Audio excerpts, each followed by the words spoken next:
21 பேர்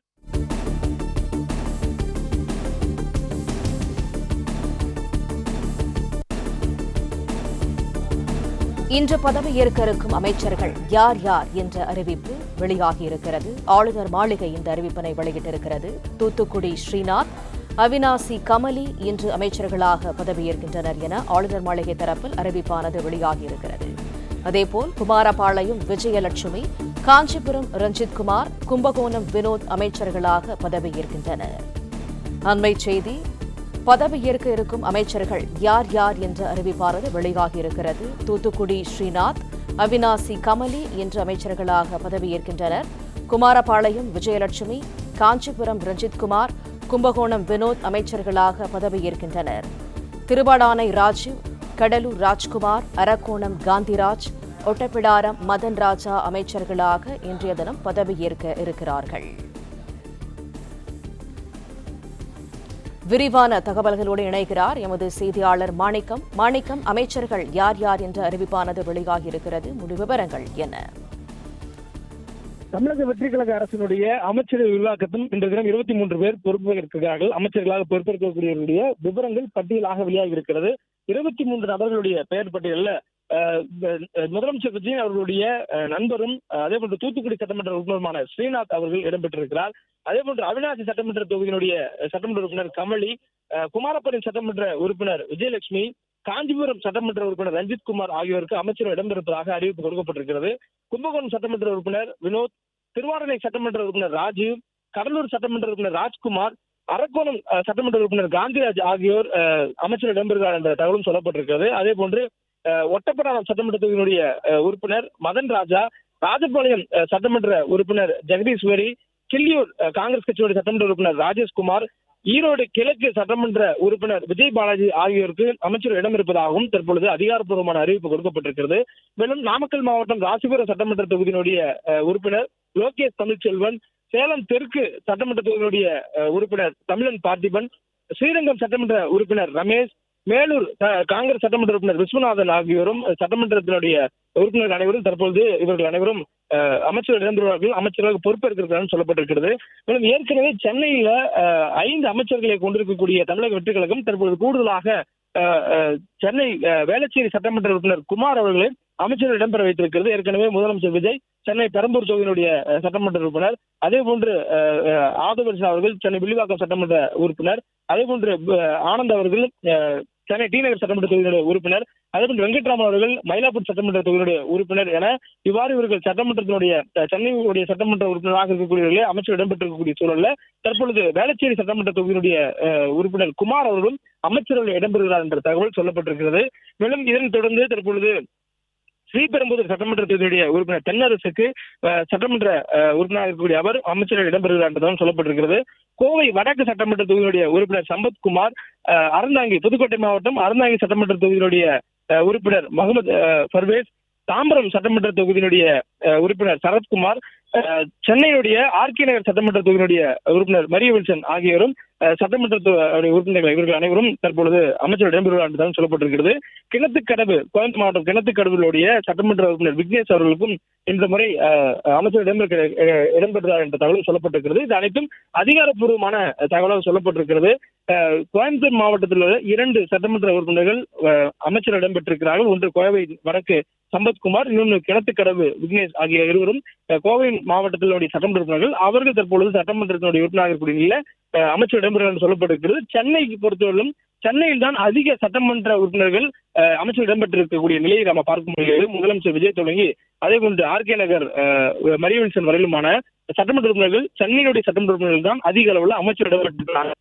அமைச்சர் விஜய், ஆதவர்ஜுனா, என் ஆனந்த், அதே போன்று மயிலாப்பூர் சட்டமன்ற உறுப்பினர் வெங்கட்ராமன், அதை தொடர்ந்து வேளச்சேரி சட்டமன்ற உறுப்பினர் குமார், ஆர்கே நகர் சட்டமன்ற உறுப்பினர் மரியவில்சன் என 6 பேர் தற்பொழுது சென்னையினுடைய சட்டமன்ற உறுப்பினர்கள் மட்டுமே அமைச்சர் இடம்பெறுகிறார்கள் என்றால் சொல்லப்பட்டிருக்கிறது. இதற்கு முன்பாக இருந்த அரசுகள் அனைத்தும் அமைச்சரவை விரிவாக்கம் செய்யும் பொழுதோ அல்லது அமைச்சரவை ஒதுக்கீடு செய்யும் பொழுதோ அதில் ஒவ்வொரு மாவட்டம் வாரியாக அந்த மாவட்டத்திற்கு ஏற்ற பொறுப்பு கொடுக்கக்கூடிய வகையில அமைச்சர்கள் கொடுத்திருந்தார்கள். அதே போன்று அமைச்சர் இடம்பெற்றவர்கள் பல்வேறு சமூகத்தை பிரதிபலிக்கக்கூடிய வகையில் அதுக்கான பிரதிநிதித்துவ அடிப்படையில அந்த அமைச்சர் என்பதெல்லாம் ஒதுக்கப்படும். இது வழக்கமாக அதிமுக திமுகவுடைய அமைச்சர்கள் இடம்பெற்றிருக்கக்கூடிய அந்த அமைச்சர்களுடைய பிரிவுதான் நம்ம பார்க்கக்கூடியது. ஆனால் இந்த முறை தமிழக வெற்றி கழகம் அதுபோன்ற எந்த ஒரு அளவுகோலும் இல்லாமல் தங்களுடைய அமைச்சரவையினுடைய பட்டியலை வெளியிட்டிருக்கிறாங்க. அந்த அமைச்சரவை பட்டியல் இடம்பெறக்கூடியவர்கள தற்பொழுது 33 நபர்கள்ல 6 பேர் சென்னையை சேர்ந்த சட்டமன்ற உறுப்பினராக இருக்கக்கூடியதையும் பார்க்க முடிகிறது. முதலமைச்சர் விஜய் உட்பட. அதே போன்று கோயம்புத்தூர் மாவட்டத்திலிருந்து 2 சட்டமன்ற உறுப்பினர்கள் அமைச்சர்களாக பொறுப்பேற்க இருக்கிறார்கள் என்ற தகவல் சொல்லப்பட்டிருக்கிறது. இப்படியான சூழல்ல கூட்டணி கட்சியில் இருக்கக்கூடிய காங்கிரசுக்கும் அமைச்சரிடம் கொடுக்கப்பட்டிருக்கிறது.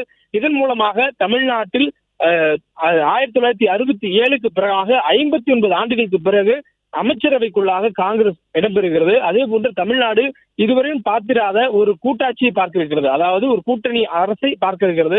ஏற்கனவே 2006, 2011 காலகட்டத்தில் ஆட்சி அமைப்பதற்கான போதிய பெரும்பான்மை இல்லாவிட்டாலும் தேர்தலுக்கு முந்தைய கூட்டணியை கொண்டு திமுக ஆட்சி அமைத்திருந்தது. ஆனால் அந்த அரசவையில அந்த அமைச்சரவையில கூட்டணி கட்சி சார்ந்த யாருக்கும் இடம் இல்லாதது பார்க்க முடிந்தது. மாநிலத்தின் சுயாட்சி மத்தியில் கூட்டாட்சி என்ற கொள்கையில தமிழ்நாட்டுல திமுகவும் அதிமுகவும் உறுதியிருந்ததாக அதை குறிப்பிட்டு பார்க்க முடியுது. இந்த போன்ற ஒரு சூழல்ல கூட்டணிக்குள்ளாக வரக்கூடியவருடைய வாக்குகளை பெற்று நாம் வெற்றி பெறக்கூடிய சூழல்ல அவர்களுக்கும் அமைச்சர்கள் இடம் கொடுப்பதில் என்ன தவறு இருக்கிறது என்ற நோக்கத்துல தமிழக வெற்றி கழகம் தொடங்கப்பட்ட போதே தமிழக வெற்றி கழக தலைவர் விஜய் அந்த அறிவிப்பு கொடுத்திருந்தார். தமிழக வெற்றி கழகத்தை நம்பி கூட்டணிக்கு வரக்கூடியவர்களுக்கு அமைச்சரவையிலும் அதிகாரத்திலும் பங்கு கொடுக்கப்படும் என்று தெரிவித்திருந்தார். அதன் அடிப்படையில அவர் அழைப்பு கொடுத்த போதும் தேர்தலுக்கு முன்பாக எந்த கட்சியும் தமிழக வெற்றி கழகத்தை நம்பி கூட்டணி அமைக்காத சூழல்ல தேர்தலுக்கு பிறகாக வெற்றி பெற்றிருக்கக்கூடிய கட்சிகள் தங்களுடைய ஆதரவையும் தங்களுடைய கூட்டணியும் முறித்துக் கொண்டு தமிழக வெற்றி கழகத்திற்கு ஆட்சி அமைக்க ஆதரவு கொடுத்திருக்கிறார்கள். தேர்தலுக்கு பிந்தைய கூட்டணி அப்படியான சூழலில் தேர்தலுக்கு பிந்தைய கூட்டணியில் இடம்பெற்றிருக்கக்கூடிய திமுக கூட்டணியை விட்டு தங்கள் கூட்டணியை முறித்துக் கொண்டு தாவேக்கு இணைந்திருக்கக்கூடிய காங்கிரசுக்கு தாங்கள் தேர்தலுக்கு முன்பாக சொன்ன அதே வாக்குறுதி அடிப்படையில தமிழக வெற்றி கழகம் அமைச்சரவையில் இடம் கொடுத்திருக்கிறார்கள். 5 சட்டமன்ற உறுப்பினர்கள் கொண்டிருக்கக்கூடிய காங்கிரசுக்கு 2 அமைச்சரவை கொடுக்கப்பட்டிருக்கிறது. அதே போன்று 2 சட்டமன்ற உறுப்பினர்கள் கொண்டிருக்கக்கூடிய ஐஎம்எல் மற்றும் பிசிக ஆகிய கட்சிகளுக்கு தலா ஒரு அமைச்சரவையில் இடம் கொடுப்பதற்கான தலா ஒரு இடம் கொடுப்பதற்காக தகவல் சொல்லப்பட்டிருக்கிறது. இப்படியான சூழல்ல இன்றைய தினம் இந்த அமைச்சரவையினுடைய விரிவாக்க நிகழ்ச்சி சென்னை கிண்டியில் இருக்கக்கூடிய ஆளுநர் மாளிகையில ஏற்பாடு செய்யப்பட்டிருக்கிறது. 23 அமைச்சர்கள் பொறுப்பேற்பதுடன் தமிழக அமைச்சர்களுடைய எண்ணிக்கை 33ஆக உயர இருக்கிறது. காலை 10 மணிக்கு சரியாக இந்த நிகழ்வு தொடங்க இருக்கிறது. அதற்காக அமைச்சர்களாக பொறுப்பேற்க இருக்கக்கூடிய சட்டமன்ற உறுப்பினர்கள் தற்பொழுது சென்னை கிண்டியில் இருக்கக்கூடிய ஆளுநர் மாளிகைக்கு வருகை புரிந்து வருகிறார்கள். மேலும் அவருடன் அவருடைய குடும்பத்தினர் வருகை புரிந்து வருகிறார்கள். அந்த குடும்பத்தினர் உள்ளே வரும்பொழுது மிகுந்த மகிழ்ச்சியுடன் உற்சாகம் பொங்க அவர்கள் வரக்கூடியதை பார்க்க முடிகிறது. மேலும் உடன் வருபவர்களுக்கு அழைப்பு கொடுக்கப்பட்டிருக்கிறது. அந்த அழைப்பு கடிதத்தை பார்க்கும் போதுதான் அவர்களுக்கு அந்த அனுமதி உள்ளே தரப்படுகிறது. சட்டமன்ற உறுப்பினர்கள் அவர்களுடைய நேராக உள்ளே செல்லக்கூடியதும் பார்க்க முடிகிறது. இதுபோல் இன்றைய தினம் அமைச்சரவை விரிவாக்க நிகழ்ச்சி என்பது சென்னை கிண்டியில் இருக்கக்கூடிய ஆளுநர் மாளிகையில நடைபெற இருக்கிறது. சரியாக 10 மணிக்கு தொடங்கும் என்ற அறிவிப்பும் கொடுக்கப்பட்டிருக்கிறது. இந்த சூழல்ல அது 23 நபர்கள் புதிதாக அமைச்சர் இடம்பெறக்கூடியவருடைய பெயர் பட்டியலும் வெளியாக இருக்கிறது. அதில் நாம் பார்த்தது போலவே தூத்துக்குடி சட்டமன்ற உறுப்பினர் ஸ்ரீநாத் முதலமைச்சர் விஜயனுடைய நெருங்கிய நண்பர், அவர் இந்த அமைச்சர் இடம்பெறுகிறார் என்ற தகவலும் சொல்லப்பட்டிருக்கிறது. மேலும் அவினாசி சட்டமன்ற உறுப்பினர் கமலி அவர் அமைச்சர் என்ற தகவல் சொல்லப்பட்டிருக்கிறது. குமாரபாளையம் சட்டமன்றத்தினுடைய உறுப்பினர் விஜயலட்சுமிக்கும் காஞ்சிபுரம் சட்டமன்ற உறுப்பினர் ரஞ்சித்குமாருக்கும் அமைச்சர் இடம் கொடுக்கப்படும் என்ற தகவல் அதிகாரப்பூர்வமாக வெளியிடப்பட்டிருக்கிறது. கும்பகோணம் சட்டமன்ற உறுப்பினர் வினோத், திருவாரணை சட்டமன்ற உறுப்பினர் ராஜு, கடலூர் சட்டமன்ற உறுப்பினர் ராஜ்குமார், அரக்கோணம் சட்டமன்ற உறுப்பினர் காந்திராஜ் ஆகியோருக்கு அமைச்சர்கள் இடம் இருக்கிறது என்ற தகவல் உறுதி செய்யப்பட்டு தற்போது அதிகாரப்பூர்வ அறிவிப்பு வெளியாகி இருக்கிறது. ஒட்டக்குடாரம் சட்டமன்ற தொகுதியினுடைய உறுப்பினர் மதன் ராஜா, அதே போன்று ராஜபாளையம் சட்டமன்ற தொகுதியினுடைய உறுப்பினர் ஜெகதீஸ்வரி, கிள்ளியூர் காங்கிரஸ் சட்டமன்ற உறுப்பினர் ராஜேஷ்குமார், அதே போன்று ஈரோடு கிழக்கு சட்டமன்ற உறுப்பினர் விஜய் பாலாஜி ஆகியோரும் அமைச்சர்கள் இடம்பெறுகிறார்கள் என்ற தகவல் அதிகாரப்பூர்வமாக சொல்லப்பட்டிருக்கிறது. ராசிபுரம் சட்டமன்ற உறுப்பினர் லோகேஷ் தமிழ்ச்செல்வன், சேலம் தெற்கு சட்டமன்ற தொகுதியினுடைய உறுப்பினர் விஜய் தமிழன் பார்த்திபன், அதே போன்று ஸ்ரீரங்கம் சட்டமன்ற உறுப்பினர் ரமேஷ், மேலூர் காங்கிரஸ் சட்டமன்ற உறுப்பினர் விஸ்வநாதன் ஆகியோரும் அமைச்சர்கள் இடம்பெறுகிறார்கள் என்ற தகவல் சொல்லப்பட்டிருக்கிறது. முன்பு குறிப்பிட்டது போலவே சென்னையில அதிக அளவிலான அமைச்சர் இடம்பெறக்கூடிய சட்டமன்ற உறுப்பினர் எண்ணிக்கையில பார்க்கிறோம். 6 பேர் இருக்கக்கூடிய சூழல்ல வேளச்சேரி சட்டமன்ற உறுப்பினர் குமார், அதே போன்று ஆர்கே நகர் சட்டமன்ற உறுப்பினர் மரிய வில்சன் அமைச்சர் இடம்பெறுகிறார் என்ற தகவல் உறுதிப்படுத்தப்பட்டிருக்கிறது. அதிகாரப்பூர்வமான அறிவிப்பு வெளியிடப்பட்டிருக்கிறது. மேலும் ஸ்ரீபெரும்புதூர் சட்டமன்ற உறுப்பினர் தென்னரசு, கோவை வடக்கு சட்டமன்ற உறுப்பினர் சம்பத்குமார், அறந்தாங்கி சட்டமன்ற உறுப்பினர் முகமது பர்வேஸ் ஆகியோரும் சட்டமன்ற உறுப்பினராக இருக்கக்கூடிய நிலையில் அவர்களுக்கு அமைச்சர்கள் இடம் இருக்கிறது என்ற அறிவிப்பு அதிகாரப்பூர்வமாக தற்பொழுது ஆளுநர் மாளிகை மூலமாக வெளியிடப்பட்டிருக்கிறது. மேலும் தாம்பரம் சட்டமன்ற உறுப்பினர் சரத், குமார் அவர்களுக்கும் கிணத்துக்கடவு சட்டமன்ற உறுப்பினர் விக்னேஷ் அவர்களுக்கும் இன்று தினம் அமைச்சரவையில இடம் கொடுக்கப்படுவதற்கான அதிகாரப்பூர்வ அறிவிப்பு வெளியாக இருக்கிறது. இவர்களுக்கு என்ன இலாக்காக ஒதுக்கப்படுகிறது என்பதெல்லாம் முதலமைச்சருடைய தனி விருப்பம். தன்னுடைய அமைச்சரோடு இடம்பெறக்கூடியவர்கள் யார் என்பதை தேர்ந்தெடுப்பதும் அவர்களுக்கு என்ன இலாக்காக ஒதுக்கீடு செய்யப்பட வேண்டும் என்பதும் முதலமைச்சருடைய தனி விருப்பம். அதில் ஆளுநர் எந்த ஒரு தலைவரும் செய்ய முடியாது. அப்படியான சூழலில் இந்த 23 நபர்களும் முதலமைச்சர் விஜயனுடைய விருப்பத்தின் அடிப்படையில அமைச்சர்களாக பதவியேற்பு விழா செய்து வைப்பதற்கு முதலமைச்சர் கொடுத்திருக்கக்கூடிய வேண்டுகோளின் அடிப்படையில ஆளுநர் மாளிகை அதற்கான ஏற்பாடுகள் செய்திருக்கிறார்கள். ஆளுநர் அர்லேக்கர் அவர்கள் இன்றைய தினம் இந்த 23 நபர்களுக்கும் பதவி பிரமாணம் செய்து வைக்க இருக்கிறார். அமைச்சர்களாக பொறுப்பேற்க வைக்கிறார். அதைத் தொடர்ந்து யார் யாருக்கு என்னென்ன இலாக்கா ஒதுக்கீடு செய்யப்பட வேண்டும் என முதலமைச்சர் விஜய் விரும்புகிறாரோ அவர் என்ன பட்டியல் கொடுக்கிறாரோ அந்த பட்டியலை ஏற்றுக்கொண்டு முதலமைச்சருடைய விருப்பத்தின் அடிப்படையில் யார் யாருக்கு என்ன இலாக்கா என்பதையும் ஆளுநர் அர்லேக்கர் அவர்கள் ஒதுக்கீடு செய்வார் என்ற தகவல் சொல்லப்பட்டிருக்கிறது. இன்றைய மாலை அல்லது நாளை தினத்துக்குள்ளாக அமைச்சர் இடம்பெற்றக்கூடியவர்களுக்கு யார் யாருக்கு என்னென்ன இலாக்கா என்ற விவரங்கள் வெளியாகும் என்ற தகவலும் சொல்லப்பட்டிருக்கிறது. இப்படியாக நடைபெறக்கூடிய இந்த அமைச்சரவை விரிவாக்க நிகழ்ச்சியில பங்கேற்பதற்காக அரசியல் கட்சி தலைவர்களுக்கு அழைப்பு கொடுக்கப்பட்டிருக்கிறது. அதுவும் குறிப்பாக மக்கள் பிரதிநிதியாக இருக்கக்கூடிய திமுகவினுடைய சட்டமன்ற குழு தலைவர் சட்டமன்ற எதிர்கட்சி தலைவர் உதயநிதி ஸ்டாலின் அவர்களுக்கு அழைப்பு கொடுக்கப்பட்டிருக்கிறது. அதே போன்று கட்சி சார்பில் கடந்த ஆளுங்கட்சியாக இருக்கக்கூடிய திமுக கடந்த ஆளுங்கட்சியாக இருந்து தற்போது எதிர்கட்சியாக மாறக்கூடிய சூழலில் திமுகவுடைய கட்சி அரசியல் கட்சி என்ற அடிப்படையில் திமுகவுக்கு அழைப்பு கொடுக்கப்பட்டிருக்கிறது. அதன் அடிப்படையில் திமுகவினுடைய பொதுச் செயலாளர் துரைமுருகன் அவருக்கு அழைப்பு கொடுக்கப்பட்டிருப்பதாக தகவல் சொல்லப்பட்டிருக்கிறது.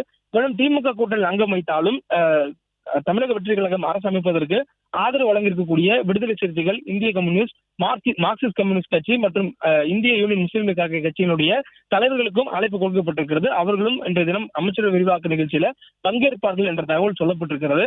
தொடர்ந்து இன்றைய தினம் வரக்கூடிய இந்த நிகழ்ச்சியில சிறப்பு விருந்தினர்களாக வேறு யாருக்கும் அழைப்பு என்பது கொடுக்கப்படவில்லை. நிகழ்ச்சியினுடைய ஏற்பாட்டாளராக இருக்கக்கூடிய ஆளுநர் மாளிகை அதற்கான ஏற்பாடுகள் செய்திருக்கிறார்கள். அதுவும் குறிப்பாக அமைச்சர்களாக பொறுப்பேற்கக்கூடிய சட்டமன்ற உறுப்பினர்கள் அவர்களுடன் வர இருக்கக்கூடிய குடும்பத்தினர் உள்ளே அனுமதிக்கப்படுகிறார்கள். மேலும் அவருடைய விருந்தினர்கள் யாருக்கும் அனுமதி என்பதில்லை. தொடர்ந்து இந்த பதவியேற்பு விழால முறைப்படி தமிழகத்தினுடைய உயர்நீதிமன்றத்தினுடைய நீதிபதிகளும் பங்கேற்க இருக்கிறார்கள் என்ற தகவல் சொல்லப்பட்டிருக்கிறது. தொடர்ந்து இதுபோல் இந்த நிகழ்ச்சி நடைபெறுவதற்கான விரிவான ஏற்பாடுகள் செய்யப்பட்டிருக்கூடிய சூழல்ல தொடர்ந்து சட்டமன்ற உறுப்பினர்கள் வரக்கூடியதை பார்க்க முடிகிறது. அமைச்சரவை விரிவாக்கத்தில் பங்கேற்கக்கூடிய அமைச்சர்களாக பொறுப்பேற்கக்கூடிய 23 நபர்களும் ஒவ்வொருவராக தற்பொழுது சென்னை கிண்டியில் இருக்கக்கூடிய ஆளுநர் மாளிகைக்கு வருகை புரிந்திருக்கிறார்கள். 10 மணியோடு நிகழ்ச்சி நடைபெறக்கூடிய சூழல்ல இன்னும் சில திருவிழாக்களாக முதலமைச்சர் விஜய் அவர்கள் நிகழ்ச்சி நடைபெறக்கூடிய அரங்குக்கு வருவார் என்ற தகவல் சொல்லப்பட்டிருக்கிறது. அவரைத் தொடர்ந்து அனைத்து சட்டமன்ற உறுப்பினர்களும் வருவார்கள். அதாவது அமைச்சர்களாக பொறுப்பேற்கக்கூடிய அனைத்து சட்டமன்ற உறுப்பினரும் வருவார் என்று சொல்லப்பட்டிருக்கிறது. இன்னும் பலருக்கு இரவு 10 மணி 11 மணி அளவில் தான் சட்டமன்ற உறுப்பினருக்கு தொலைபேசி வாயிலாக தொடர்பு கொண்டு நாளை அமைச்சரவையில் அமைச்சராக பொறுப்பேற்பதற்கு புறப்பட்டு சென்னை வரும்படியான அழைப்பு கொடுக்கப்பட்டிருக்கிறது. அதனால் இரவு 10 மணி 11 மணிக்கு பிறகாக தகவல் கிடைத்திருக்கக்கூடிய சட்டமன்ற உறுப்பினர்கள் அவருடைய ஊர்களில் இருந்து தொடர்ந்து அவர்கள் சென்னை நோக்கி வந்து கொண்டிருக்கிறார்கள். அவர்களும் சில மணித்துளிகளாக ஆளுநர் மாளிகைக்கு வந்து விடுவார்கள் என்று தகவல் சொல்லப்பட்டிருக்கிறது. அவர்களும் அமைச்சராக பொறுப்பேற்க இருக்கிறார்கள் என்று சொல்லப்படுகிறது. மேலும் இந்த முறை காங்கிரஸ் கட்சி மட்டுமே கூட்டணியில் இருக்கக்கூடிய கட்சி அமைச்சரவையில் இடம்பெறுகிறது. மற்ற கட்சிகள் இன்னும் அதற்கான முடிவுகள் எடுக்கப்படாதனால அதுக்கான இடங்களை அமைச்சரவை நிரப்பப்படாமல் வெறும் 33 எண்ணிக்கையில் மட்டுமே அமைச்சர் நிரப்பப்படுவதாக ஒரு தகவல் சொல்லப்பட்டிருக்கிறது. தமிழ்நாட்டுடைய சட்டமன்ற பலம் 234 தொகுதிகள். அதன் அடிப்படையில 15% ஒரு அமைச்சர் என்ற அடிப்படையில 35 சட்டமன்ற தொகுதிகள் சட்டமன்ற உறுப்பினர்கள் அமைச்சர்களாக அமைச்சரவை கொண்டிருக்கக்கூடிய ஒரு வலு தமிழக சட்டமன்றத்துக்கு இருக்கிறது. சட்டப்பேரவை அமைச்சரவைக்கும் இருக்கிறது. அதன் அடிப்படையில 35 அமைச்சர்கள் என்ற அமைச்சரவையுடைய வலுவுக்கு தற்பொழுது 33 பேர் தான் பொறுப்பேற்க இருக்கிறார்கள். ஏற்கனவே முதலமைச்சர் விஜயுடன் கடந்த 10ஆம் தேதி அவர் பொறுப்பேற்கும் பொழுது உடன் 9 அமைச்சர்கள் முதலமைச்சர் விஜய் உட்பட மொத்தம் 10 நபர்கள் பொறுப்பேற்றுக் கொண்டார்கள். இதன் மூலமாக தமிழக அமைச்சர்களுடைய எண்ணிக்கை 10ஆக இருக்கிறது. இந்த சூழல்ல தற்பொழுது ஆட்சி அமைத்து 11 நாட்களுக்கு பிறகாக அமைச்சர்களுடைய விரிவாக்க நிகழ்ச்சி நடைபெறுகிறது. இதுல 23 பேர் அமைச்சர்களாக பொறுப்பேற்க இருக்கிறார்கள். அப்படியாக சூழல்ல மொத்த சட்ட அமைச்சர்களுடைய வலு 35. ஆனால் இந்த 23 சேர்த்து கடந்த 10 இணைக்கும் பொழுது 33 தான் என்ற எண்ணிக்கை வருகிறது. மீதம் இருக்கக்கூடிய அந்த 2 சட்டமன்ற உறுப்பினருடைய எண்ணிக்கைக்காக விடுதலை சிறுத்தைகள் மற்றும் இந்திய யூனியன் முஸ்லீம் கட்சியுடைய முடிவுகளுக்காக காத்திருப்பதாக சொல்லப்பட்டிருக்கிறது. நேற்றைய தினமே பகிரங்கமாக வெளிப்படையாக அமைச்சர் ஆதவ அர்ஜுனா முதலமைச்சர் அவர்கள் விடுதலை சிறுத்தைகள் கட்சி மற்றும் இந்திய யூனியன் முஸ்லீம் கட்சி ஆகிய சட்டமன்ற உறுப்பினர்கள் அமைச்சரவைகளில் இடம்பெற வேண்டும், ஒரு குடும்பமாக ஒரு கூட்டு குடும்பமாக அமைச்சரவை செயல்பட வேண்டும் என விரும்புகிறார் என்ற தகவலை தெரிவித்திருந்தார். வெளிப்படையாகவே பொதுவெளியிலேயே தங்களுடைய அழைப்பை விடுதலை சிறுத்தைகளுக்கும் ஐஎம்எலுக்கும் கொடுத்திருந்தார். இப்படியான சூழல்ல ஐஎம்எல் கட்சி திமுக கூட்டணியில தொன்று தொட்டு பாரம்பரியமாக இடம்பெற்று வருகிறார்கள். பேரறிஞர் அண்ணா காலத்தில் இருந்தே திமுக கூட்டணியில் அங்கம் வைக்கக்கூடிய கட்சி இந்திய யூனியன் முஸ்லீம் லீக் கட்சி. அப்படியான கட்சி தங்களுடைய ஆதரவை தமிழக வெற்றி கழகத்திற்கு வழங்கியிருக்கிறார்கள். ஆனால் கூட்டணி இன்னும் திமுகவுடன் தான் தொடர்கிறார்கள். அதே போன்று விடுதலை சிறுத்தைகள் கட்சியும் நெடுங்காலமாக திமுகவுடன் பயணிக்கக்கூடிய ஒரு கட்சி. அது மட்டுமின்றி இந்த கூட்டணி கொள்கையாளரான கூட்டணி என்று பிரகடனப்படுத்தக்கூடிய முதல் ஆளாக அந்த கூட்டணியில விடுதலை சிறுத்தைகள் கட்சியோட தலைவர் திருமாவளவன் இருக்கக்கூடியதும் பார்க்க முடிகிறது. அப்படியான சூழல்ல அவர்கள் ஆதரவு மட்டும்தான் தமிழக வெற்றி கழகத்துக்கு கொடுத்திருக்கிறார்கள். அதுவும் எந்த நிபந்தனை மற்ற ஒரு ஆதரவாக கொடுத்திருக்கிறார்கள். இப்படியான சூழல்ல இந்த அழைப்பை அவர்கள் மறுபரிசீலனை செய்ய வேண்டும் என்ற ஒரு கோரிக்கையை ஏற்று விடுதலை சிறுத்தைகள் கட்சி தங்கள் வெளியிலிருந்து ஆதரவு மட்டுமே வழங்குகிறோம், நிபந்தனையற்ற ஆதரவு என்ற நிலைப்பாட்டில் இருந்த சூழல்ல தற்பொழுது அதிலிருந்து மறுபரிசீலனை செய்யக்கூடிய நிலைக்கு வந்திருப்பதாக அக்கட்சியினுடைய தலைவர் விடுதலை சிறுத்தைகளுடைய தலைவர் தொல் திருமாவளவன் சொல்லியிருந்தார். அதன் அடிப்படையில் கட்சியினுடைய முன்னணி பொறுப்பாளருடன் கலந்து ஆலோசித்து தனது முடிவு குறித்தான மறுபரிசீலனை செய்ததற்கு பிறகு தன்னுடைய நிலைப்பாட்டை அறிவிப்பை வெளியிடுவேன், அந்த முடிவுகளை வெளியிடுவேன் என்று அவர் குறிப்பிட்டிருந்தார்.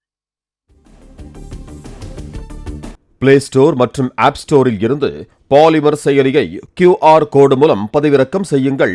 செய்திகளை உடனுக்குடன் பெறுங்கள்.